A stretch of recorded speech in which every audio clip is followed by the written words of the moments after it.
If you're experiencing audio desync issues while playing Elden Ring, follow these steps to troubleshoot and resolve the problem. This guide will help you ensure that your audio is properly synced with the gameplay.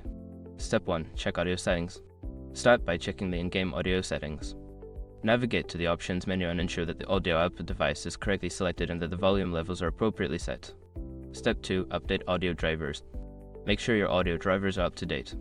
Visit the website of your sound card manufacturer or use the driver update tool to download and install the latest drivers for your system. Step 3. Verify game files.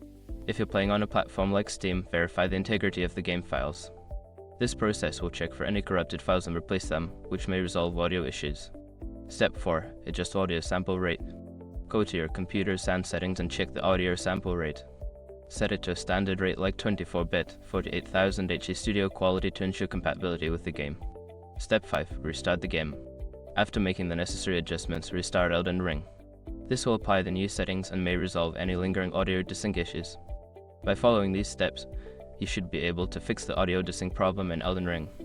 If the issue persists, consider reaching out to the game support team for further assistance.